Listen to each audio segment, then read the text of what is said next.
Hi, this is Diane Cacciato. I am your Social Justice 12 teacher, and I'm sitting here in my car to talk to you today about privilege blindness, and the just world theory. So privilege is something that you acquire because of the circumstances of your birth. You might have been born into a higher class than some other people. You might have been born into a better economic situation. If you were born white, if you were born male, if you were born in a place where you could get a good education, all of these things afford you privilege that other people may not have who weren't fortunate enough to be born into the same circumstances. There are a number of different kinds of privilege. There is class privilege, upper, middle, lower class. There's economic privilege. How much money does your family have access to? Language privilege.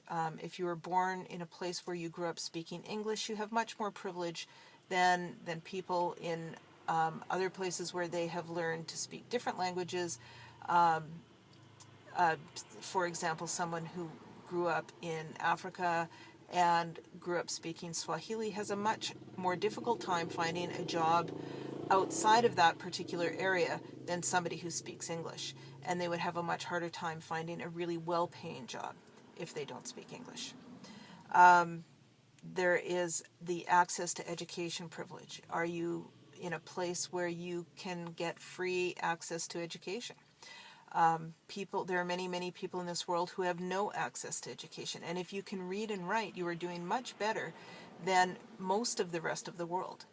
And if you have access to education up to grade 12, you are certainly doing better than much of the rest of the world.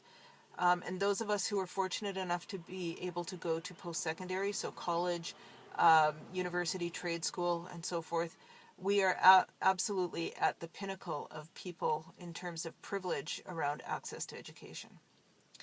There is also access to technology. If you are able to even watch this, that means you have more access to technology than most of the world. By having access to computers and to the internet, you are able to find out more information than most people. This is one of the things that has allowed people to move into pushing for more democracy, which leads us into the next one, which is the democratic privilege. Do you live in a country where democracy is a given? Do you get to vote in elections? Do you elect your municipal councillors, your mayor? Do you elect your MLA, your MP, your prime minister or president? We are fortunate enough in Canada to live in a democratic society where we do get to elect these people. And it may not be perfect, but it is better than many places. So we certainly have democratic privilege. Male privilege. Were you born male? If you were born male, then you are doing better than pretty much most of the women in the rest of the world. And if you were born white male, if you have white privilege, white males are absolutely at the top of the pile in terms of privilege. Do you have heterosexual privilege? Are you straight? Because if you are, you have more privilege than somebody who is gay, lesbian, bisexual. And if you are cisgendered, so that means how you feel in terms of gender inside, matching, and it matches the physical attributes you have of your gender. So feeling like you are female inside when you have a female body, or male inside when you have a male body, that's cisgendered. If you are cisgendered, you certainly have privilege over somebody who is transgendered or who is intersex. If you are able-bodied, then you have more privilege than somebody who has some disability physically or is developmentally delayed. It is much easier for you to find work and to support yourself in a comfortable economic fashion.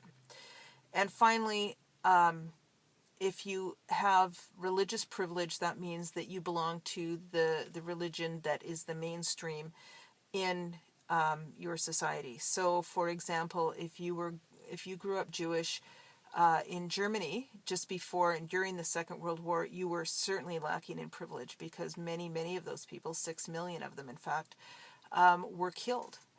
just because they were born Jewish. If you are living in Palestine and you are Muslim, you are having some real problems there because of the Jewish or the Israeli movement into Palestine. And therefore, you would have less privilege than somebody who was Jewish. Whereas if you lived in some place like Iran or Iraq or Afghanistan and you were Muslim, you would have more privilege because that is the dominant religion there. So, are people who have privilege bad?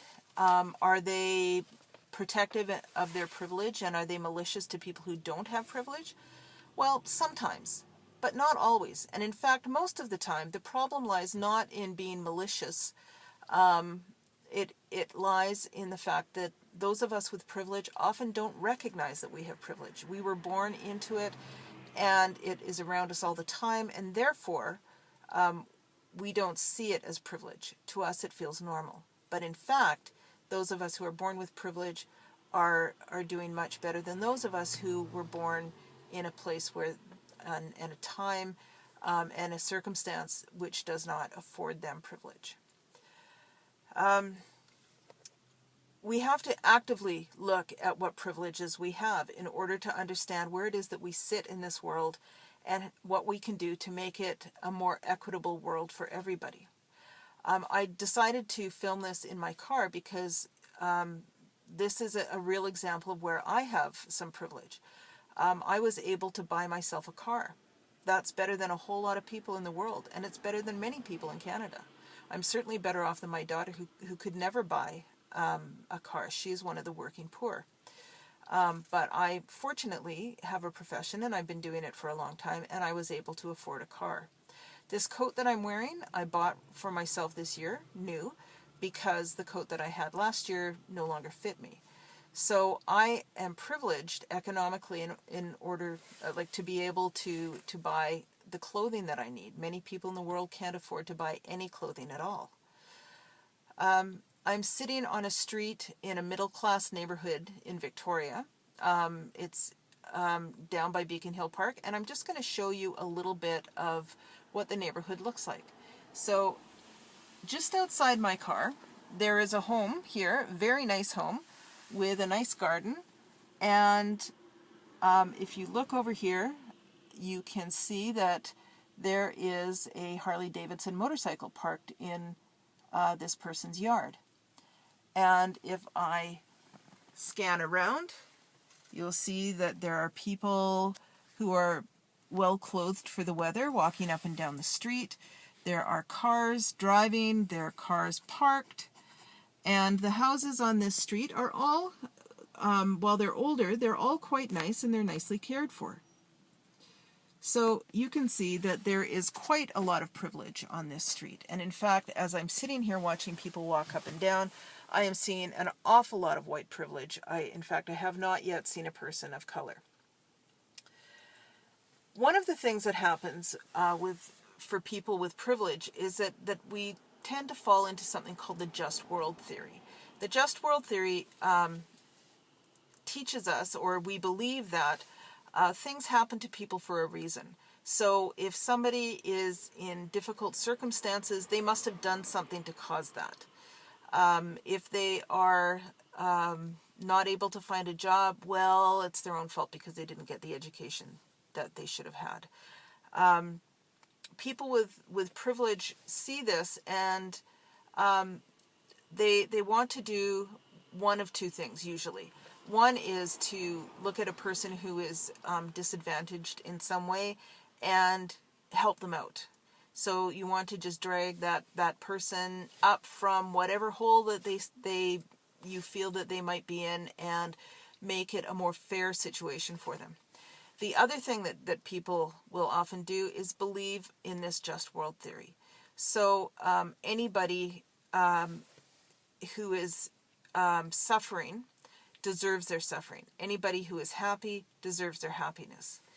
So people who believe in the just world theory will look at a woman who's been raped and believe that this woman shouldn't have been wearing the clothes that she was wearing, or shouldn't have been walking on the street that she was walking, that she was asking for it. They believe that the person who was gay bashed should have stayed in the closet, and then that wouldn't have happened to them. The woman who is a battered wife probably should have kept her mouth shut and not said whatever it was she said to her husband. The homeless person is only there because they're lazy, or because they drink too much, or because they're addicted to drugs. Conversely, we look at people who have privilege. We look at celebrities who are beautiful and rich and famous, and we think, wow, that person must be like a really great person to have all of those things. Or we look at somebody like right now, Justin Bieber is not doing so well, and we look at him and think, oh my God, what an idiot, like how could this guy have all these advantages and let himself get into so much trouble? Well, when we do this, when we look at the people's disadvantages as being their own fault, and conversely, people's advantages as being something that they have earned, then we are not looking at the full picture. And by not looking at the full picture, then we are not looking at the world in a way that we can make changes, that we can make this place a more equitable and fair place to live. So for tonight, before you come to class tomorrow, I want you to think about the different kinds of privilege, and think about what privileges do you have, and how are they sort of manifest in your world? What kind of advantages can you see that you have because of your privilege? So think about the kinds of privilege again. There's class privilege, there's economic privilege, language privilege, access to education, access to technology, living in a democratic place, being male, being white, being heterosexual, being cisgendered, able-bodied, and belonging to the mainstream religion. So think about all of those. Think about what do these things that apply to you give you, and tomorrow when you come into class, we'll be talking about this. So I hope you enjoy your evening, and we'll see you tomorrow in class. Bye.